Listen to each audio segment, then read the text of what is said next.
Scatter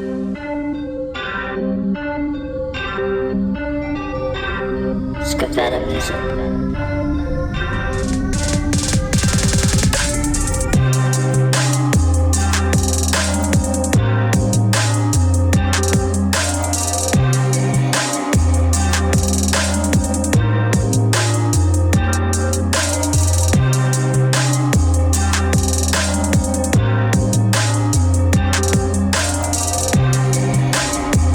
Hey, what's going on, folks? It is me, it is I am him, and you are now tuned in to Spaced Out Podcast.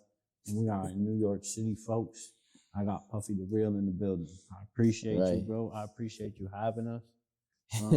It's a beautiful fucking... I've never been to New York in my life. And this shit wild to me.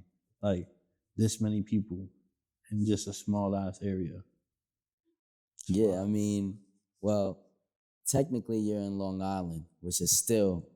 Like, we're about 45 away from Queens, maybe 50 away from the big city, from Manhattan. So it's its own vibe. It's its own vibe, but it's a good vibe. It's a little bit more slower pace, but it has its ups and downs, I guess. You definitely got to watch out for the potholes, and you got to watch out for the cops. The number one paid in the nation. You think, was it Tonawanda? You think Tonawanda cops are bad?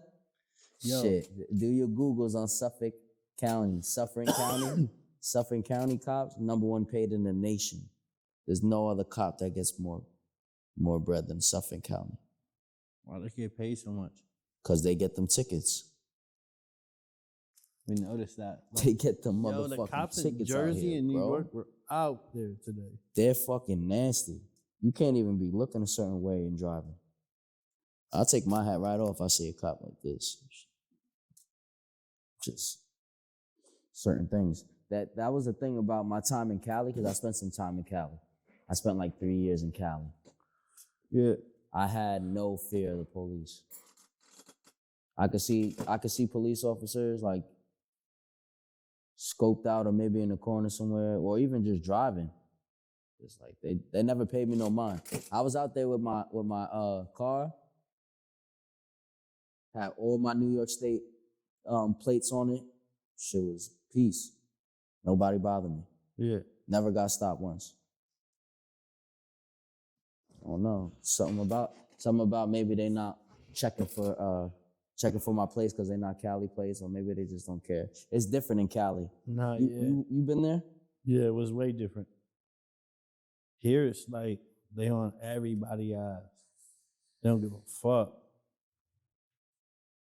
You speeding, pulled you over. Nah, there's a certain threshold. I think it's like 8 miles over the limit. You get caught over that, it's over. So what about smoking? It's just like Buffalo. They're not caring about me smoking everywhere. Nah, they're not really caring about that. They're not really caring about that, but like I said, number one paid in the nation. They're gonna go get their bag. They'll find a way. Yeah. Find a way. So I don't ever want to give them no reason. Nah, hell no. It could be as simple as I smell some weed in this car. It's time to toss the shit. All right, here you go. Throw it out for me. What? You want this piece? Nah, yeah. So the underground culture, though. When did the music journey start for you? Music journey? Yeah. Like your love for music. When did it start? Where did it come from? Where did it blossom? Right away, I think about two situations in my life. Riding with my pops early, like a young kid, maybe 3 or 4. I'm in the car seat. I remember being in the car seat, and he had a Toyota Celica. And he had a system in the Celica, and he was bumping Mad Biggie, like all the greatest 90s hits. Whatever was popping during that time, it was like Mary J. Blige. Basically, Diddy had it on lock. Bad Boy had it on lock. And I was exposed to it at that age. That was like my intro to music. But fast forward, when I found my own love for it, it was like through Biggie CDs and Big Pun CDs. I remember specifically like creating dances at first to like Big Pun albums. I think it was Endangered Species. I was super late. Plus, my parents wouldn't let me like listen to a lot of real harsh stuff. It was kind of mild, the stuff I was listening to. I would get edited stuff because my family was transitioning out of a hard neighborhood into a better neighborhood, like trying to do better my father was trying to do better for his family in the area. So he was taking us out of a bad spot to put us in a better spot. So my music consumption was changing. I was still able to get my hands on like some Eminem shit. The Eminem Show was an album that stuck out to me.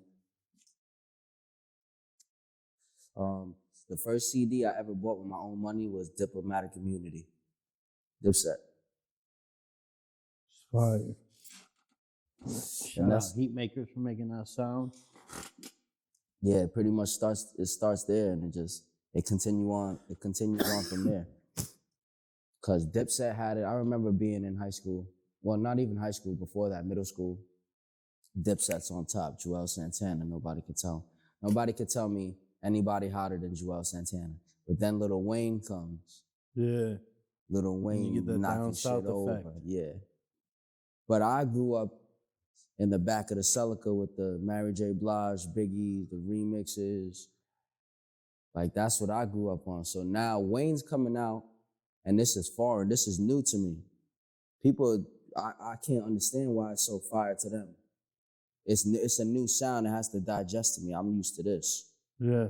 This is new. But Wayne came out with this song called Hustler Music.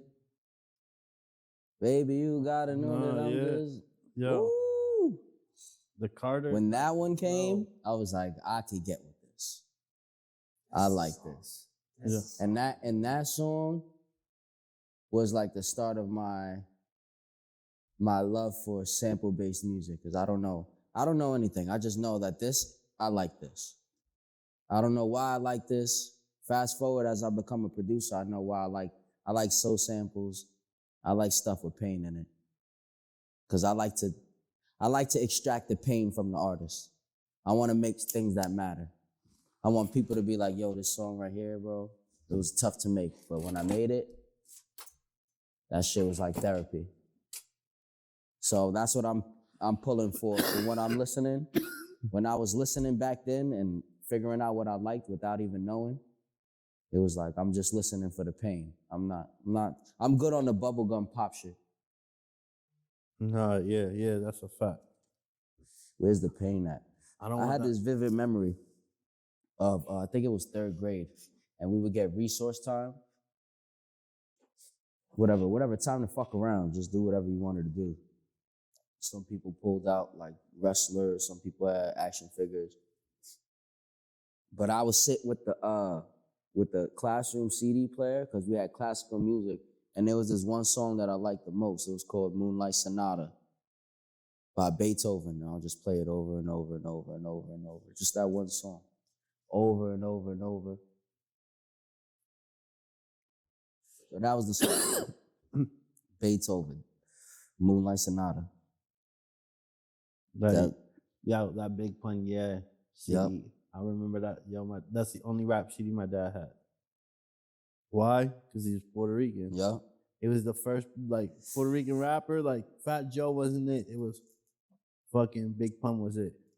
Everything else was salsa, reggaeton, or some like. I found a love for that later in life. Oh, all that music? Yeah, yeah. especially Same. salsa. Like I love salsa. I didn't find, so mine wasn't until like 20-something years old that I like literally understood why I love music so much and where it came from and how I was just like, yo, why am I always making mixtapes? In the Army, mixtapes all day, every day, bro. Like I could find, we were just talking about it. Like I found. Oh, so you were taking songs from all over the place and putting it all on one CD? I was going on LimeWire. I was downloading, getting CDs before anybody could get them. Like, you know how you had the DVD man? Yeah. I was a CD man. Yeah. In Iraq, I was killing it with CDs. Be like, yo, I got that new Jay-Z. 2009, J. Cole, when J. Cole was on that song with Jay-Z. Yeah, off the Blueprint 3. Yup. Star is Born. Yo, I was like, yo, who is that? That dude Yup. is fire. And Yup. then the Sergeant Darrell Cole, he was like, yo, that's J. Cole. You never heard of J. Cole? He's from here. And I'm like right there. And then it was like, oh, now this is where I learned that I'm supposed to do research on people and find out where these people are from and shit. And then it's just like built on that. It's like, oh, now who fucking composed the beat for that shit? Oh yeah, yeah. Who did this? Yo, it's where like did an this beat come avalanche. from? Okay, where'd this come from? Why did Yeah. they do this? But it's like, I don't want to make music. I don't want to rap. Yeah. I don't want to do none of that. Like, I'm going to leave that to people who can do it. Like, I don't want to figure out how to do it, nothing like that. I just want to be there. Like, I want to be there when it happens. Mm. And I was like, yo, this It's shit like is- magic. Yeah, this shit is like, it's beautiful watching somebody create nothing from nothing. Absolutely nothing. You in a room just like this, quiet. And you just start doing it, and it becomes something fucking amazing. Yeah. And then you bring another person in, and they go over a whole song. And they do a whole song from them sitting to listening to that beat, from nothing to something. And then you got to mix and master it. Right. And then after you mix and master it, you heard it the first time when they finished it, and then they mix and master it, and they throw in cuts and all that shit into it, and you're like, yo, damn, you just literally made an art piece. Right. From, And it's subjective. But yeah. It's also, that's another thing. I like to paint. But not like traditional sense like this painting here, but like I use sound. That's how I paint. That's how I paint my pictures, with sound. So whether I use samples or whatever, I'll just take inspiration for whatever I can. I'm like a fiend for inspiration. I'm a fiend for music. I binge on it. When a song, it's because it could be simplified to vibrations, and that stuff could really heal you in real life. No, that's a fact.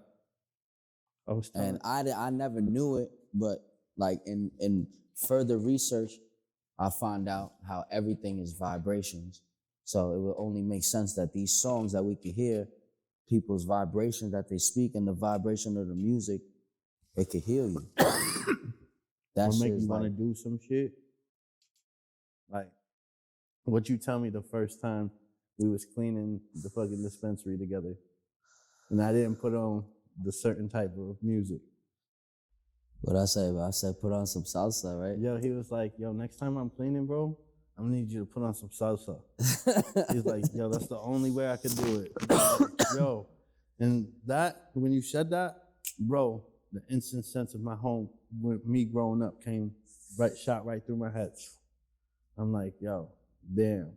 It is like anytime I hear that, it's like I gotta start cleaning or doing something. Mm-hmm. It was Or just it's like, a party. yeah, it's that too. It all depends on the time of day. You playing that shit in the daytime, like 10 a.m., you best believe something's getting swept, something's getting dusted, maybe laundry's getting done, maybe some cooking on Saturday or Sunday. As soon as the nighttime comes and there's some drinks going involved, come on, it's a party.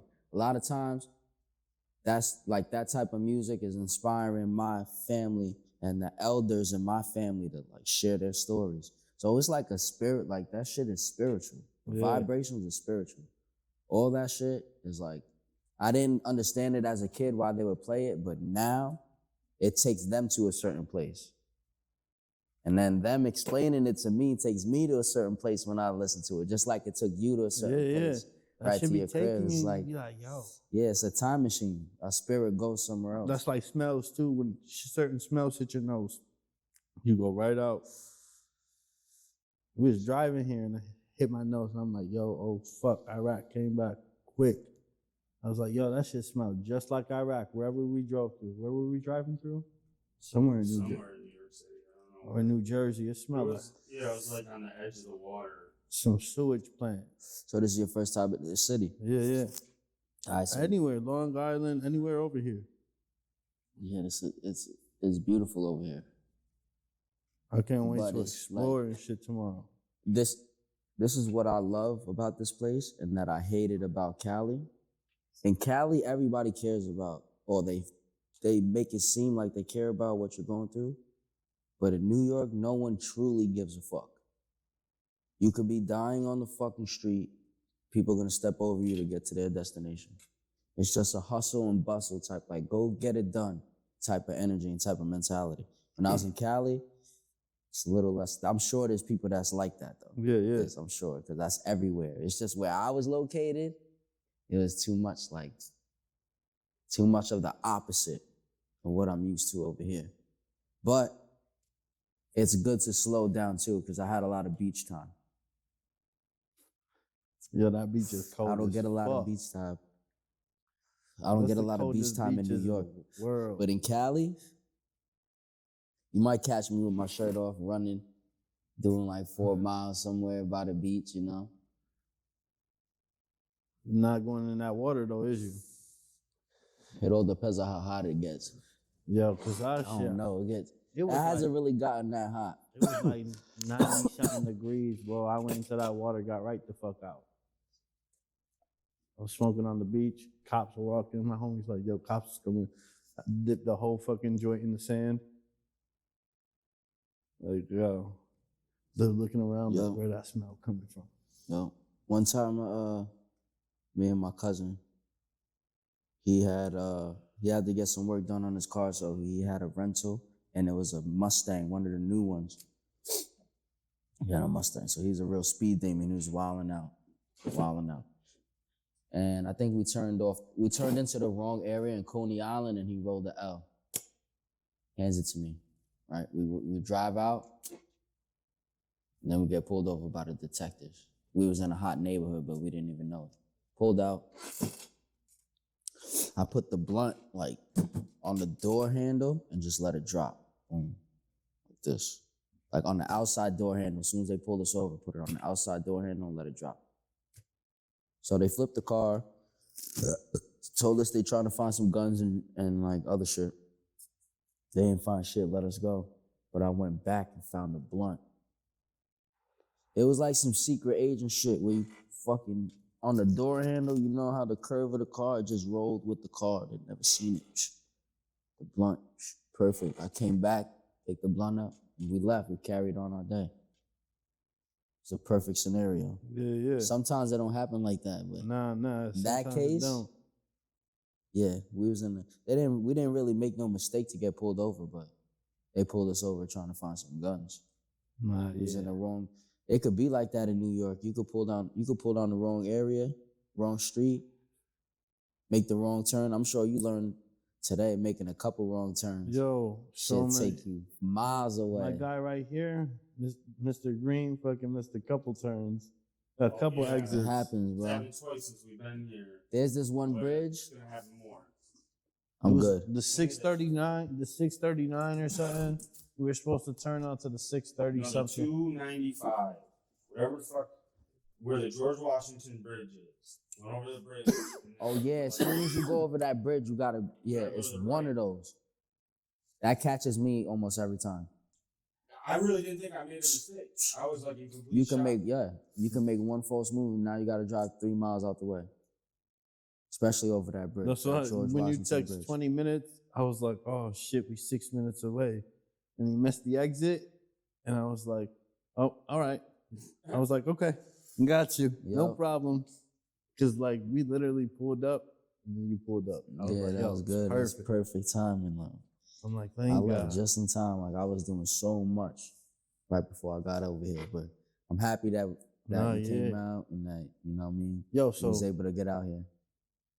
the county's name is Suffering County or is Suffering County? Suffolk is the technical terms. It's on the map. Yeah. Suffolk is the name. My father mentioned this name to me, Suffering County. It's an old school term, but used in the jail systems to like just, you know what I mean, describe the conditions. And it just, one day after like a real powerful like psychedelic experience that I had, I was just thinking about revamping that name and branding it into the music side of what I want to do. It just felt right. So Yeah. I just remembered like calling my bro and being like, let's get this on the road. he took it ahead, and he reached out to Jorge Peniche, which is Nipsey Hussle's designer. He did the All Money In logo. Yeah. And Jorge Peniche did that logo for Suffering County. He did that one. That logo right The there. seal. Yep, the seal. So, and then ever since then, we've just been doubling down on it. You know what I mean? Just at a slow pace. It's just me and my well, it's not just me and my three brothers, but we have so much more. Like I have like maybe close to 10 artists just under the Suffering County label. So That's fire. when you ask me what's the underground, we're the underground. We're the ones, yeah. We're the ones that's making it from scratch, from nothing. We walk into this room, walk out with this shit. We put the shit on our backs. And I can say comfortably that nobody does it better. Around this part, no one does it better. It's the Suffering County. No, yeah, yo. The first, so let me explain. I met Puffy. So I didn't meet Puffy. I met Stylistic Jones. Right. And shout out it to was like, Stylistic yo, Jones. And I did not even, Flowers someone forever. else at work fucking told me he raps. Yeah. So I was like, what's this shit? Looked him up. Bro, the first thing I listened to was classics. And I was like, yo, this shit is so fire. Like from every single beat, every single lyric spit on that whole album, like, and it just took me. I was like, yo, this shit is a fucking movie. When you listen to it, like, when I hear like Brinks truck, big bucks in this car, that's the Brinks truck. Yo, I'm like, yo, I just think like, yo, can you just imagine like a car just filled with fucking He paints the 50K, picture. 60K, you just fucking chilling in it. And you just feel like a fucking Brinks truck because you can go drop off money anywhere, anytime right now. Yeah, like, man. It's just like, yo, the whole thing was just a movie. I appreciate that. And then he was like, yo, my homie Puffy produced it. It's Puffy The Real. I'm like, oh, this is dope. Like, and I looked you up. I was like, yo, he got some fire. This shit was fire. Like, and it was not like articles or nothing. I'm like, damn, I wish I could find more. Anytime you type in Puffy The Real, you already know it's gonna come up when you type in Puffy. It's right. It's over. It's over. Yeah, it's that like, shit gotta get deaded. Yo, I got a working title right now. I mean, I don't even, but I'm in the middle. Right now, I'll probably just go by my real name, which is Joshua. Yeah. But like, it's spooky for that name. It's spooky for Puffy, and I've been going with it for a long time. Like, where did it come from? It came from a bunch. All right, so where it truly came from was I was listening to this Kendrick Lamar song with Black Hippie, which is like Schoolboy Q, Ab-Soul, they're all together. Yeah. I forget which song it was, but Kendrick was like, he was like doing ad-libs, and he's like, I'm not even gonna talk to you. I'm gonna let Puffy talk to you, the real Puff Daddy. And then Schoolboy Q started rapping. So I was like, oh, that shit, Puffy sounds fire. Like, I like that shit. Like, the real Puff Daddy. And I was already going by like Jay Santana The Real at one point. Yeah. So at that point, I started to pick up producing, like making beats. I just started learning, teaching myself a couple programs, Ableton, MPC. I got my first MPC. So I was just like, fuck it, I'm gonna just start making beats under this name, Puffy The Real. Biggie is my number one. Anybody else, like, it's just Biggie. That's it. He's my favorite rapper. Yeah. So all of that shit ties into why I call myself Puffy, because the music aspect of it, I used to look up to that individual. Yeah. And now it's like, it's just tarnished, so. Yeah. I've always been wanting to separate from that name anyway, to build my own, because I feel like my craft deserves it, but it just hasn't materialized yet. I feel like it requires some meditation from me. Just like, I imagine it to come like how the Suffering County name and how doubling down on the brand and bringing that to life came. my new name for producing and like artistry going forward, it'll come to me too. It just hasn't yet. Fuck with it. Yo, so we keep talking about art. Yo, there. What? No. So explain where we at. Like, where are we? All right, we're at the social media house. Social media. Social media house. Shout out to Social Media House, Long Island. Shout out to Marky. That's where we That's are. a fire ass name. This is for the it. house. We're in a room in the house. We're privileged to be in a room in the house. A lot of good things happen here. There's Pop Smoke recorded here. There's a lot of shit that happened here. A lot of different types of big name people came in and out of here. So it's basically just a creative haven. We got the big stage out front. We got the whole reception area here. 3 studios going across. So we're just one of the 3 that take advantage of the space. Yeah. Social Media House is the big umbrella, where my label's separate from it, but we work hand in hand with them. So do you know who did the art? Yeah, it's a dude named Fetus. He's a Long Island artist. His name is Fetus. I gotta look up his exact Instagram. So the art in the wall when you walk in. Yep. And then the art, as soon as you walk in, that's Fetus. Okay, yeah. And when you come out, there's a dude named Push. His Instagram is Push Until Shit Happens. Yo, yeah. Okay. I'll put you on to him. Yo. He's a dope. Shit is so fire. I gotta do it right now because if I don't want to forget. When we were in the podcast room, there's shit inside the record, like the engineer part of the podcast room. And it was like, yo, did you see it? If you look into the room, yes, in the glass, like there was like a horse that was painted.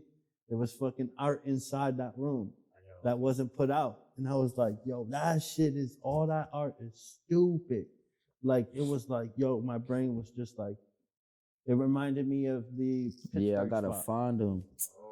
This reminds me of the Pittsburgh spot. It's like a group of creatives that come together. It's something that like Struggle Mike is creating in Buffalo. It's a group of creatives coming together, hustlers coming together, doing everything together. Those are the arts that's hanging in the lobby right now. Yeah. Yeah, that's my guy. I need to get with him. That shit is so Instagram, Pump Until Shit Happens. Follow him. Right now. Yep, the art was fire. That shit is fire. You didn't hear us talk about it? I didn't know I thought you were talking about the stickers on the wall. But Yeah, I mean, this is another part of it. I make hats too. You know what I mean? Creators are gonna create. That's a fact. You know? I mean, yo, on the way here, I just created something with 2 of my fucking clothing friends, Family Trappers and fucking. Nah, I'm not gonna say what it is. All right, I'm not gonna say what I'll tell you later. Right. But I created something with my homie, the Family Trappers that I showed you. Not stick figure, but Family Trappers, and my other homie, Jamie Boy. Yeah. I just fucking hit up Jamie Boy this morning. I was like, yo, I got this idea for this. And he was like, yo, that shit's fire as fuck. Like, where did you come up? He's like, that shit's fire. I was like, yo, we gotta do this. I got another creative that does clothes that we could do this together. Yeah. And just fucking push it out. Like, Yep, that's it. Just do it. yeah. That's why Nike, they got the best slogan. Yeah, because that's really how you have to do it. Yeah, and you can't really talk about it because it's got to be done. You know, a lot of the like most wise shit that I've learned, Styles put me onto. So I always get reminded of shit that he told me in conversation with other smart people like yourself. He told me once that our ideas are like, what do you say? They're like spirits. And it's our idea could come to me, and if I don't execute, it might leave me. It might leave me and jump to you, and it's on you to execute. No one's idea is their own. The idea is an idea, and the idea is looking to be thought out into reality. So if you don't execute, someone else is somebody is, and the idea's duty to find something or someone to execute. No, that's a fact. And I've been trying to like keep that at the forefront of my mind and creating, because it's like you gotta just pull the trigger on shit. Me and my bro got like close to 4 years of music that we're sitting on with all my family members, because that's really, most of my labels made up of people who are blood related to me. Blood related. Family members, cousins. Yeah. You know, shit started at rapping at baby showers, and we just started making music, putting our pain on music. And you used to rap too, right? Yeah, I wrote my first rap to Dumb It Down, Lupe Fiasco beat. Okay. Lupe Fiasco was my first favorite rapper, yeah. Lupe's fire as fuck. He was my first. I remember getting the Cool. I said I want that as a stocking stuffer. Yeah, Christmas. Got the Cool. Yeah. That was one of the albums that changed things for me. Yeah. Yeah, the Cool. Lupe Fiasco's the Cool. It's one of the best albums ever made. So then you was rapping because you Yep. still like, you have writer's credits too. Yeah, I rap. I mean, So like how does that happen? Like you could even just tell someone to change something and they'll give you writer's credits. Well, well, I do everything. yeah. A lot of times, almost 90% of the time, it's the rapper just standing right in front of the booth and rapping. And I'm doing everything else. 90% of the time. So when it comes down to the writing part, I don't really get too like hung up on it. If I offer a suggestion, I'm never looking to get like writing credit. So if you ever see me having writing credit, it's like somebody put that in there for me. Yeah. So I'm never pressed for that. Like I'm a true producer. I'm trying to get the best out of whoever I'm working with. Yeah.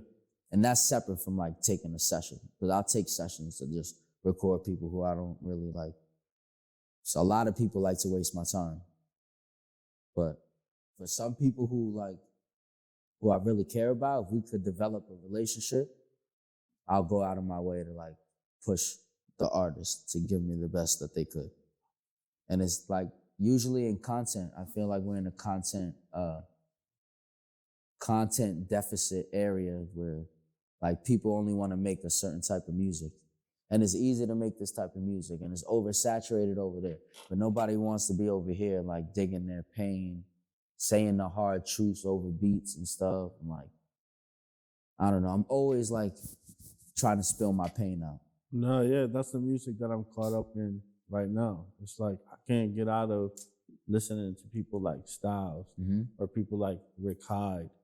Yeah, Then, yeah. Like I want to listen to people who are putting pain and that I like, you can hear it. Like, Yeah, I got one with Rick Hyde too. That's the crazy part. see? And yo.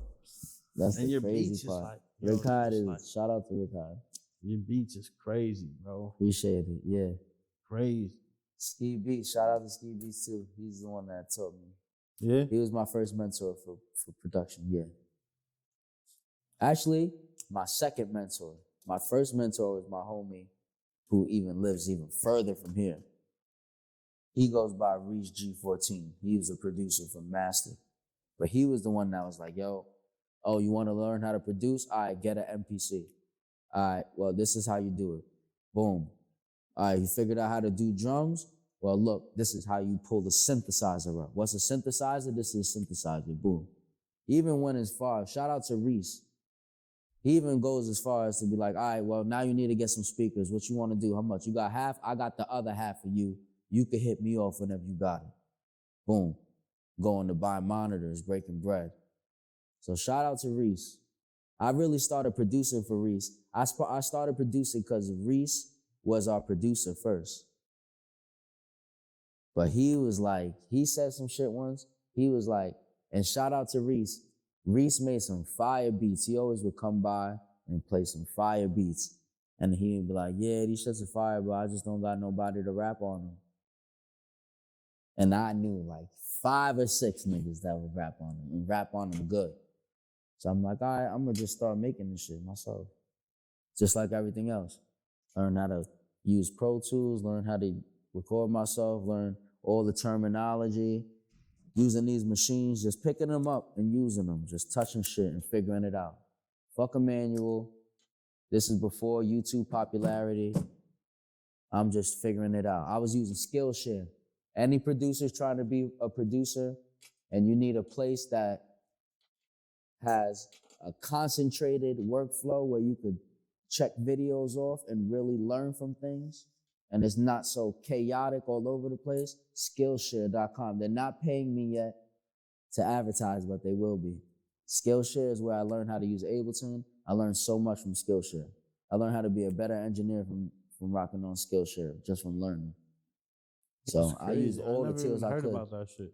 Skillshare, yeah. It's like it's kind of like a paid subscription where you pay $20 a month, but they got all types of stuff. They got cooking classes on there, engineering classes, recording classes, all types of stuff. Yeah, the venue space is beautiful. Like we have it here. Yeah, you got a dope ass venue space. We throw our own little festivals here where we handpick the artists and curate our own show, and we invite a lot of people over. It's been a year since we did one, so we're trying to make the next one really, really big, and we try to cater it around like a special drop. So right now, me and my bro are working on a project right now. It's called, I think it's called Hurt No One. Or No One, it's either called Hurt No One or No One Hurt. I think I wanted to call it No One Hurt, and he wants to call it Hurt No One. But we got a project that's ready to come out, and it's just like, we just got to put the finishing polishing on it. Yeah. But it's pretty much ready to go. And it's just me and him. I did all the beats on it, recorded everything.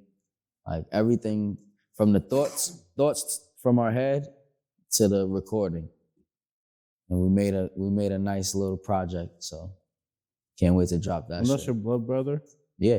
So how dope is it just to like be able to work with your brother like that? Like, so for me, I ain't got that relationship, and it's like fuck. Like seeing that shit, it's like fuck, man. That shit, I wish I had that shit. Like I wish my brother was here right now. Like I'm super you could blessed. be the security or do something, but like it's like fuck. You fucking never even want to chill with me, nothing. It's like, all right, cool. I'll do it on my own. But it's like, yo, this shit is dope. Like, how is it working with your family like that? It's really hard to explain. It's just a blessing. That's how I could only chalk it up to that. It's like a super blessing.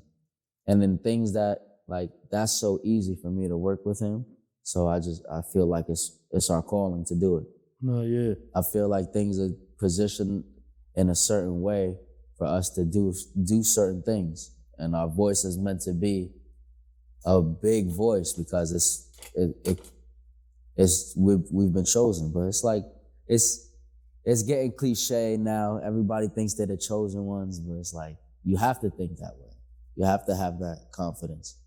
But it's just a beautiful blessing to be able to work with my brothers. I work close with them, but I wouldn't have them do anything that I wouldn't do, and vice versa. We're all tight-knit. We all just come from like a very close family. So like we all pretty much like the same shit, but in different time periods. So it's bugged out. We all share a lot of characteristics, but we're all different. I'm the oldest. I was born in 91, so I have like this type of 90s vibe. A lot of the shit I like is geared towards that. My other brother is like caught in this decade, like the 2000s. He grew up in that time. And then my youngest brother is like the late 2000s. So it's like he has a pretty much like, he grew up with the internet, which is like mind blowing.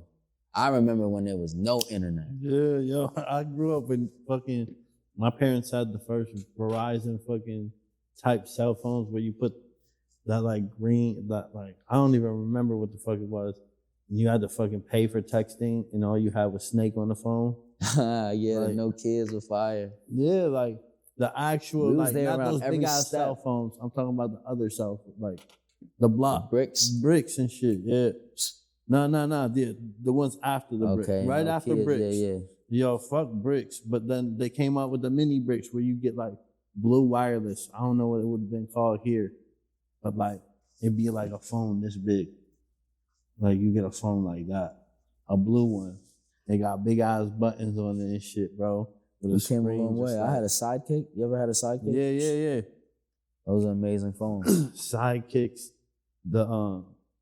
I still got a Sidekick actually that remember when turns the on. first flip phone came out? Everyone went The crazy. razors. The Razor, yo. I remember All those kid in shits school, were fast. None of them shits lasted. As soon as the iPhone came, changed everything. Yo, We remember still the use Razor? the same format to this day. People's Razors fucking started going too fast and fucking falling off and Breaking. shit. I remember all the shorties had the pink razors. It Yup, got tricky out there. The thin, Razor thin. Yep. Yo. Yeah, that shit was crazy. All those were cool, But but yeah, as soon as iPhone came out, it was, it's over. and then Android's like, oh, we gotta make this faceless fucking phone too now. I don't know. Android could come back. It's hard to beat Apple. They're just so like integrated. It's so Yeah. it's all going to fire. All of it's going to shit anyway. And it's time for the small businesses and the underground to take over. Do it the right way. Yeah. Stop feeding the world bullshit. Like, Yeah. feed real shit to people. Yeah. Doing real shit. Like, I don't like, I'm not, it's no hate against podcasts that do it, but I'm not sitting here trying to do what other podcasts do. Like getting clickbait, like, oh, tell me about jail. Like, tell me about when you went to jail or some shit like that. Tell me about when you had beef with somebody. Like, nah, I don't give a fuck about it. I want to know the real you. I want to have a real genuine conversation. And then so people can actually get to know the artist or the artist period, because it's mostly artists. Right. You're an artist if you're a cook. You're an artist if you're a fucking influencer, anything like that. So I want them to get to know the real them, because people want to know the real you. Who the fuck just wants to know what the fuck you're shown? Like, Well, I could say that I could show you I'm rich as fuck and not be broke as fuck. Like most of these influencers do anyways. It's just crazy, like what they're pushing, the agenda they push to people. yeah, shit. It's part of a greater picture that none of us are a part of. Yeah. We're just expendable at this point, but that's not in our plan. I believe the higher power has better and bigger for us. So as long as we do in accordance what's good in our heart, we'll be all right. Yeah, that's a fact. That's just kind of like how I move with everything. Anytime I really have any trouble, I just gotta like, what's gonna sit with my spirit, you know what I mean? Sometimes you gotta take that song back like J. Cole. Even though you should never Might do delete that. later. But sometimes, I feel you gotta take that song back. What about, do you apologize? Nah, you just fucking take it off streaming. Like, And don't say nothing, right? yeah. You Him don't say saying something shit. about it was like, all right, come on, man. I mean, I can't say what I would or wouldn't do in that situation, but I would like probably not want the public to see me taking an apology. But then again, like people like hold him in a different like candle we talking now. about, that's him being real too. Yeah. And being honest being and being himself. fucking honorable and shit like that. Yeah. It's like, yo, I took the loss. It's like, yo, Drake not gonna take the loss, even though he got whooped on He wouldn't. like a He's not going stepchild. back. He can't go back after that. That No. would be What? flawless. Well, I thought it was a flawless victory anyway. Yeah. Yo, it was a flawless victory after the first one. When he I remember when Euphoria dropped, I was like white knuckle on the way to work. Like, I was playing that shit a couple times. you came into the room, Son, like, I was charged up, bro. I must have did like 200 push-ups that day too. He said, Did you hear that new one yet? Nope. All right. There you go. Hit play. Yo, bro, because I had like 2 hours to get to work too. Like 2 hours to expend. So I was out when I saw it, and I listened to it in the car, and I was just so happy. It was just a good song. Yeah. That song. Beef aside, it was a good song. I'm a fan. I'm a huge I'm a Kendrick fan of Kendrick. So I've I been a remember fan when I of first Kendrick. heard him. I remember where I was, and shit's dope. He's dope. When did he come in out in like 2010? I just remember hearing Section 80. I remember when Section 80 came out. But I also remember waiting on October's very own for that motherfucking So Far Gone I'm not to drop. I can't bullshit I was people. there. Because people I was there when it dropped late too. It People didn't gonna be drop like- on the time that he people said he gonna- was. Yo, people gonna get in the comments if my army buddies watch this, they're gonna be like, nah, you listen to Drake, bro. I did. All the way from the first album Yup. he dropped. Yep. Yo, I the was first there. mixtape he dropped, Drake. I had it downloaded. And people were I like, was yo, right who there. you listening to? And I'm Yup. like, oh, this is a new rapper that Lil Wayne signed, Drake. And they're Yep. like, yo, what? And I put people on to Drake. And I thought he was fucking dope. And that was the thing that really caught him wildfire now that I'm thinking about it, because it was just like the internet's breaking. So it's a new thing for humans to put another human onto a song that they never heard of, and Yep. they like it. Now we're connected. Yo, he put me on to Drake. He spread like wildfire. But he was actually good. I liked his music. Yeah, then it got But, repetitive. you know what I mean? And, you know what I mean? We grew apart, just like any, Yeah. you know? I think the one thing that I got kept me, growing and the music stayed the same. nah, that would be hater. So I had to think about that. Because I was like, when the AI shit came out, I was like, he been doing this shit for years. Remember when they dropped that AI song with him? I was like, Yeah. yo, he been doing this shit for years then. Since AI started, he probably had this shit in his house.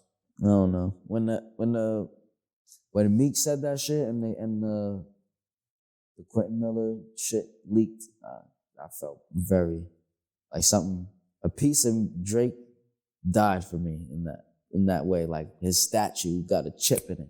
No, yeah, it's just like when you listen to songs and it's like, yo, hold up, didn't so-and-so say this in the song? Tune us the same exact whole lyric bar for bar.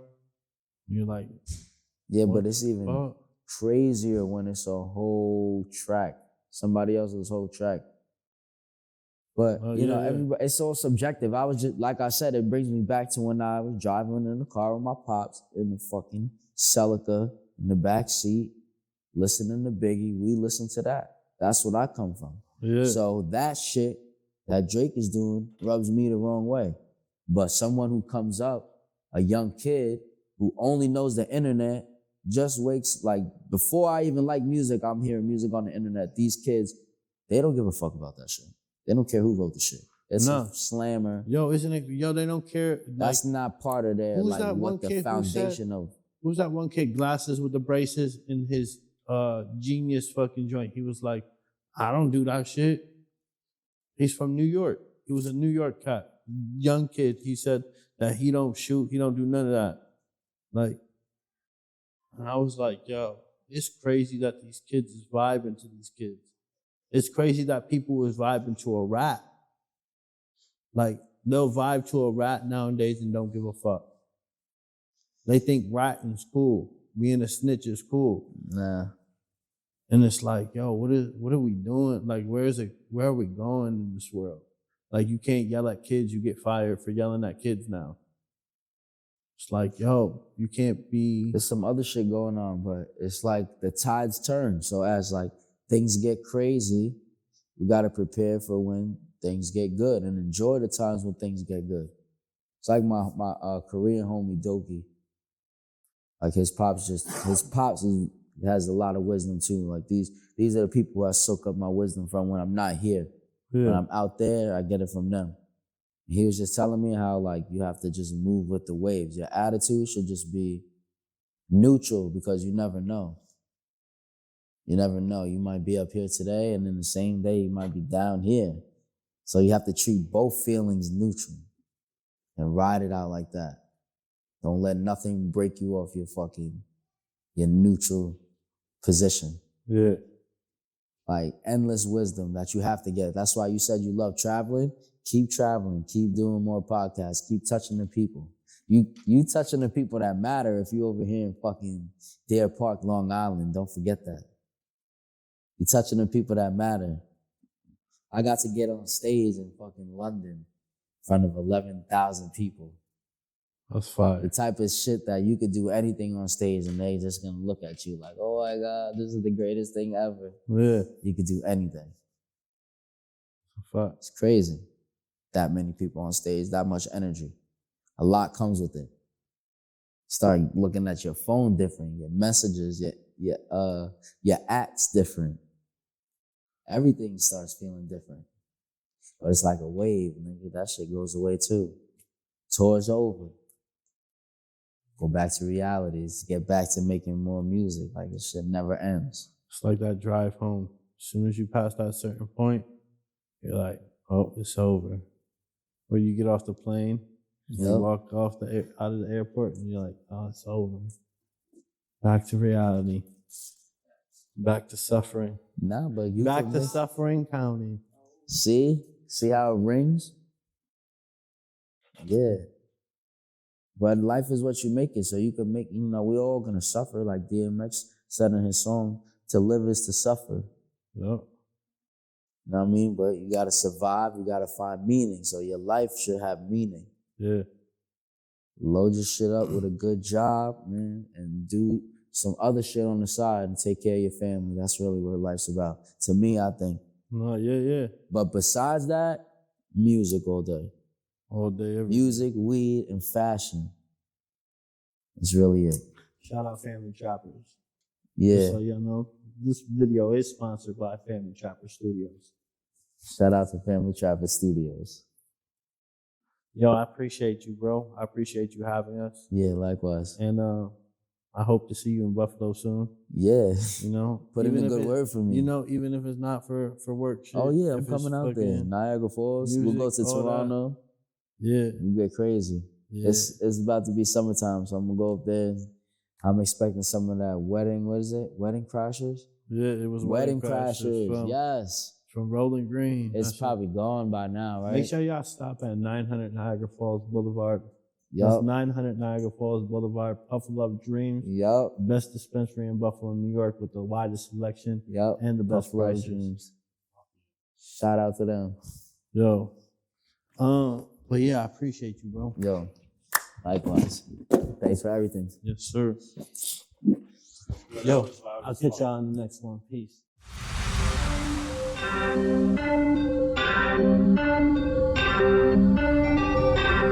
SpacedOut Music.